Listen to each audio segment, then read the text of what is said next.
வீடியோவில் நான் பேரை சொல்ல மறந்துட்டு ஏஜென்சியோட சௌபாக்யா லங்கா ஏஜென்சி குருநாகலை, சரியா? சௌபாக்யா லங்கா ஏஜென்சி குருநாகலை, அதுதான் அந்த ஏஜென்ட்டுடைய பேர். மாஷா அல்லாஹ் தபாரக்கர் ரஹ்மான்.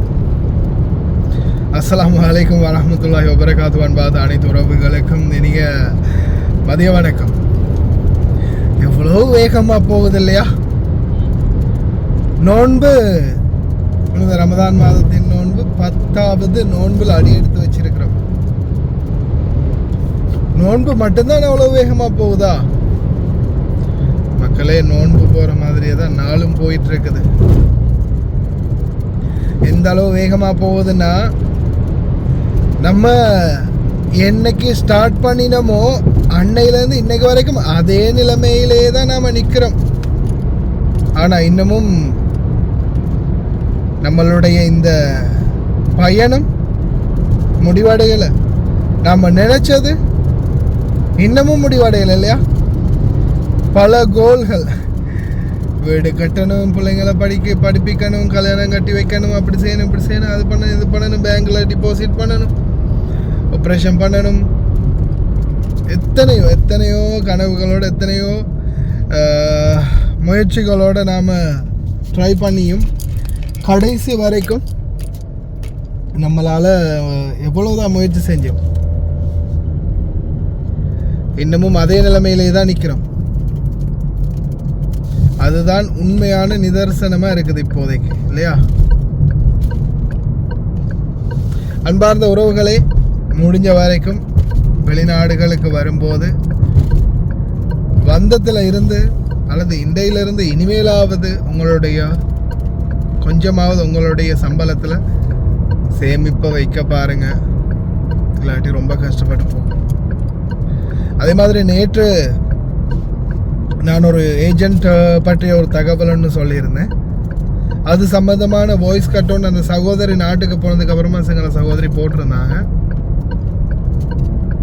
எந்த ஒரு ஏஜென்ட்டில் வந்தாலும் சரி, தயவு செய்து உங்களுடைய ஸ்பான்சர், உங்களுடைய வீசா ரெண்டும் ஒரே இது தானா, ஒரே ஸ்பான்சர்ஸில் தான் வந்திருக்கிறீங்களா அப்படின்றத முதல்ல சிந்திச்சு பார்த்துக்கோங்க, செக் பண்ணி பார்த்துக்கோங்க. ஏன்னா நிறையவே ஃப்ராடு வேலை நடக்குது. சில ஏஜென்ட்டுகள் எக்ரிமெண்ட்டே இல்லாமல் அனுப்பியிருக்காங்க. இப்போ எனக்கு ஒரு சகோதரி இப்போ மெசேஜ் ஒன்று போட்டாங்க. இப்போ ஒரு நாளைக்கு முன்னாடி வியாழக்கிழமை போட்டிருக்கிறாங்க அந்த மெசேஜ். எக்ரிமெண்ட் சம்மந்தமாக இவங்க பேசியிருக்கிறாங்க. எங்களுக்கு எக்ரிமெண்ட் காப்பி அனுப்புங்க, நாங்கள் இந்த இது பண்ண போகிறோம், போனஸ் கேட்க போகிறோம், வாரம் 3 மாதம் நாங்கள் நாட்டுக்கு போகிறோம், அப்போ எங்களுக்கு எக்ரிமெண்ட்டை காப்பி அனுப்புங்க, நாங்கள் போனஸ் கேட்க போகிறோம் வீட்டில் அப்படின்னு கேட்கும்போது ஏஜென்ட் என்ன சொல்லியிருக்கிறான்னா, எக்ரிமெண்ட்டா நடப்போம், அவங்களையெல்லாம் நாங்கள் கல் எக்ரிமெண்ட்டில் தான் அனுப்பி வச்சோம், உங்களுக்கு எக்ரிமெண்ட்டும் இல்லை, ஒரு மண்ணும் இல்லை, நீங்கள்லாம் போனஸ் எல்லாம் கேட்க முடியாது, ஒன்றும் கேட்க முடியாது. கடைசியில் அங்கே எக்ரிமெண்ட் கேட்டு போனஸ் கேட்டு போனீங்கன்னா பிடிச்சி உள்ளே வச்சுருவானுங்க. சத்தம் இல்லாமல் சம்பாதிச்சோமா வந்தோமான்னு வந்துக்கிட்டு இருக்க பாருங்கள். எக்ரிமெண்ட்டெல்லாம் ஒன்றும் இல்லை, அதெல்லாம் கல் எக்ரிமெண்ட் பண்ணி தான் அவங்கள அனுப்பினது அப்படின்னு ஓப்பனாகவே சொல்லியிருக்கானுங்க. அப்போ பாருங்கள் என்ன நிலைமைன்றதை பாருங்கள். அப்போ நம்ம எவ்வளவு தான் கஷ்டப்பட்டு இந்த நாட்டில் முயற்சி செஞ்சு நாம் உழைச்சாலும் கடைசியில் நம்மளுக்குன்ற ஒரு பெனிஃபிட், நம்மளுக்குன்ற ஒரு கடைசி கட்டத்தில் நம்மளுக்கு கிடைக்க வேண்டிய ஒரு என்ன சொல்கிறது, ஒரு அரசாங்கத்தால் கிடைக்க வேண்டியது, நம்ம ஒரு கை கால் உடைஞ்சிட்டோம் இல்லை ஏதாவது ஒன்று நடந்தாலும் நம்மளுக்கு கிடைக்க வேண்டிய அரசாங்க நிதி கூட நம்மளுக்கு கிடைக்காது இந்த மாதிரி திருட்டு நாய்கள் செய்கிற வேலையால். அதனால் தயவு செய்த அன்பார்ந்த உறவுகளை, நல்ல பதிவு செய்யப்பட்ட லைசன்ஸ் உள்ள உங்களை நல்லபடியாக லீகலாக சட்ட ரீதி அனுப்பி வைக்கக்கூடிய ஏஜென்ட்டுகளில் வெளிநாடு போங்க. கள்ள ஏஜென்ட்டுகளில் போய் தேவையில்லாத பிரச்சனைகளில் மாட்டிக்கொள்ளாதீங்க.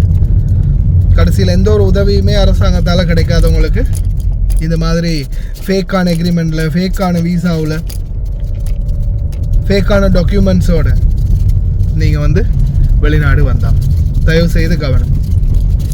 அதே மாதிரி ஃபிங்கர் வச்சு போகலைன்னாலும் பொது மன்னிப்பில் போனவங்க சரியாக செக் பண்ணி பார்த்து வாங்க. அடுத்தது ஏர்போர்ட்டில் உங்களை போக விடலைன்னா, குவைத்துக்குள்ளே நுழைய விடலைன்னா உங்களை ரிட்டர்ன் அனுப்பிடுவாங்க. யாருக்கும் பணம் கொடுத்து யாருக்கிட்டே நீங்கள் கஷ்டப்பட்டு ஏமாற வேண்டிய அவசியம் இல்லை. யாருடையும் கை காலை பிடிக்கவும் தேவையில்லை, ஏஜென்ட்டுக்கு திருப்பி பணம் கொடுக்கவும் தேவையில்லை. அவங்களே ரிட்டர்ன் அனுப்பி வச்சுருவாங்க அவங்கள. அதை நல்லா ஞாபகத்தில் வச்சுக்கோங்க. அந்த சகோதரியுடைய வாய்ஸ் கட்டும் போடுறேன், கடைசியில் கேட்டு பாருங்கள் சிங்களம் தெரிஞ்சவங்க. අයිබෝවන් මම කුවෙට් එකට ගියේ කුරුණෑගල ඒජන්සියකින් කුවෙට් එකට ගිහිල්ලා මාව මේ පිටුවහල් කරා මේ කුවෙට් රටෙන් ඇතුල් වෙන්න බෑ කියලා. ඒකට හේතුවක් මම නම් දන්නේ නැහැ. මම අවුරුදු 1කමාරකට කලින් කුවෙට් රාජ්‍යයේ වැඩ කරා, ගෙදරක වැඩ කරා. ඒ ගෙදර හොඳ නැති නිසා වෙන ගෙදරක එක්ක දිගටම වැඩ කරලා පොදු සමාවට ආපු කෙනෙක්. නමුත් මම අවුරුදු 1කමාරකට පස්සේ තමයි මේ ගමන යන්න ගියේ කුරුණෑගල ඒජන්සියකින්. ඒ ගිහිල්ලා කිසිම දෙයක් දැනගෙන මම ගියේ නෑ එයාපෝට් එකට. ෆිංගල් තියන්න ගිහිල්ලා ෆිංගල් මොනවා හරි ප්‍රශ්නයක් වෙලා මාව අත්අඩංගුවට ගත්තා.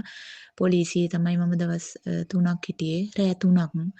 මේ අමානුෂික ලෙස වද දීමක් නම් උනේ නෑ. සැලකුවේ අමානුෂික විදියට තමයි මට ඒගොල්ලෝ.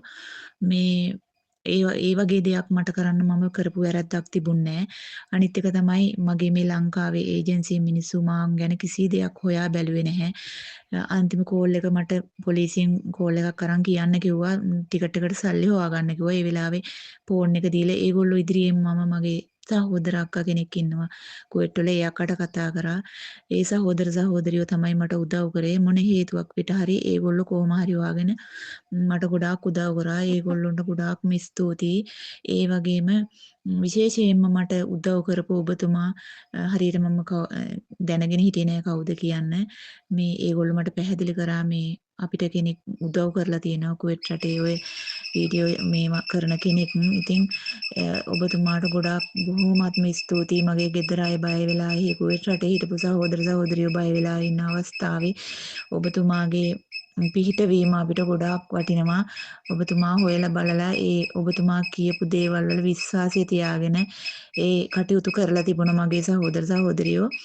ඉතින් මම කොහොම හරි ලංකාවට ආවා. ලංකාවට ඇවිල්ලත් මං ඉදිරියේ අදටත් ඒජන්සියෙන් මගෙන් සල්ලි ඉල්ලන එක විතරයි කරන්නේ. ඒජන්සි වලට ගරහනව නෙවෙයි. නමුත් අපේ මිනිස්සු මේ තරම් පහත් වෙන්න හොඳ නැහැ. අපි අසරණයි. අසරණ නිසා තමයි රට යන්නේ. මේ නැතිබරිකම නිසා තමයි රට යන්නේ. ඒජන්සි කාර්යෝ අපිව හූරගෙන කනවා. ඉදිරියේදී මම වගේ අසරණ අහිංසක සහෝදරියකට මෙවන් දෙයක් නොවේවා කියන හිතේ අරමුණෙන් තමයි මම මේ දේ කතා කරන්නේ. මේ දේ ප්‍රසිද්ධ වෙනව නම් මම කැමතියි. මේ අන් අයට අසරණ කෙනෙකුට මේ ඒක පිහිටවීමක් වෙනවා, මේ දැනුවත් වීමක් වෙනවා. විශේෂයෙන් අපිට උදව් කරපු ඔබතුමාට මම ගොඩාක්ම ස්තුති වෙනවා, ගොඩාක් පින් දෙනවා. ඇත්තටම මගේ ෆැමිලි එකේ කට්ටියයි රට හිටපු සහෝදරයෝ ඒගොල්ලොන්ට සෑහෙන මේ දුකක් නැතුව ඒ ප්‍රශ්නට මුහුණ දෙන්න ඔබතුමා ගොඩාක් උදව් කරා. ඉතින් ඔබතුමාට ගොඩාක් ස්තුතියි.